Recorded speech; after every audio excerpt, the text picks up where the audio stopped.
Then for another expert on the race to the White House, I'm joined by Troy Bramston, senior writer and columnist at The Australian and a regular here on Sky News. Troy, thanks as always. What's your sense of where things are at? As you heard Mark Watson there, if the polls are right, Joe Biden's home.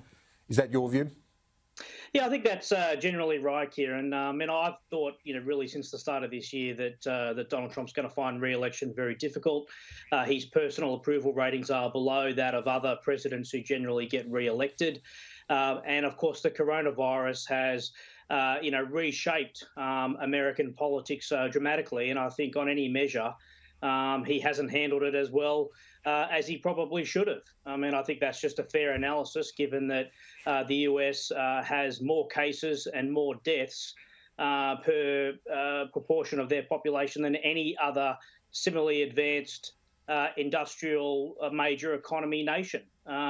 And so this has really shaped the campaign. I think that Donald Trump is well behind nationally in the polls.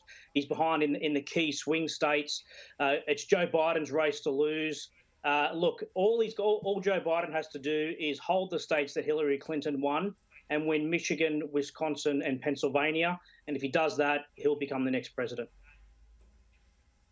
What's your analysis on these early voting trends? Do they favour one or the other, and the potential turnout being a record as well? Yeah, I think it's too hard to tell which side it favours. There is some evidence that Democrats like to vote early, either in person or by mail. So that would be comforting for Democrats. But look, the sort of turnout in American politics is around 55%. It's going to be more than 60%, which would mean it's the highest turnout in 50 years. And by some estimates, it could even be as high as 75%. So that is extraordinary. There's no doubt that Donald Trump is doing everything he can to energise his base, but all the data points, whether it is, people with a college degree or not having a college degree, men, women, people in cities, suburbs, young and old, no matter which way you slice and dice the electorate, all the evidence, all the data points show that Donald Trump has lost support since the last election. So he needs to build the support base. Remember, he only won the last election very, very narrowly, essentially by 77,000 votes in 3 states, and he lost the popular vote by a record margin. So he needs to expand his base. There's no sign that he's been able to do that. But of course, there is this phenomenon of the shy Trump voter. And so Trump supporters are clinging to that hope to see their man back in the White House. A couple of states that we see mentioned as a possible win for Biden, Arizona, Texas is another one. Is this a changing demographic we're seeing? What's your analysis on that, and how significant would it be if Biden were to win that huge state of Texas? Yeah, I think there are some interesting demographic trends going on in the United States. States that were traditionally Republican states are now sort of purple states, and Texas has been one of those on the border there between remaining a red state and becoming a purple state or even a blue state. And the most interesting thing, I think, Kieran, is where they're campaigning. So Donald Trump's campaign is largely defensive. He's trying to win support in states that he won last time. He's not looking to expand the electoral map. He's looking to maintain his very narrow pathway to victory last time, whereas Joe Biden is seizing gains. And if you look at where they're campaigning, if you look at the ad spending, that is reflected. So Donald Trump defensive, Joe Biden more attacking, more looking to pick up states.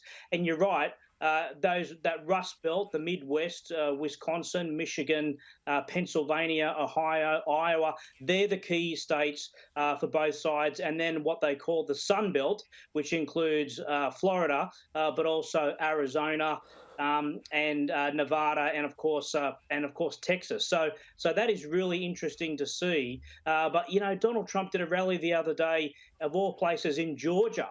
Now, Georgia hasn't been won by the Democrats for decades, and that, I think, shows you where he thinks the campaign's going.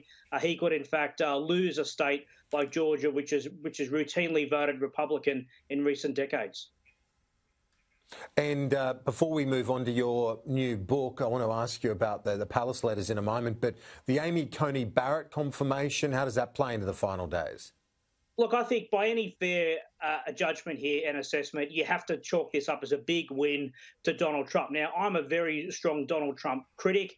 I try to back up my opinions with evidence and analysis and historical judgment, but this is a win for him. I mean, he has now put 3 conservative judges on the Supreme Court, better than any other recent president. They'll be there for life. This is a generation or two, so you have to say this is very, very significant. But it's important to note also, Kieran, you know, the partisan nature of the Supreme Court nominating process. Of course, Amy Coney Barrett replaces Ruth Bader Ginsburg. And it's worth remembering that Ruth Bader Ginsburg won her Senate confirmation by 96 votes to 0.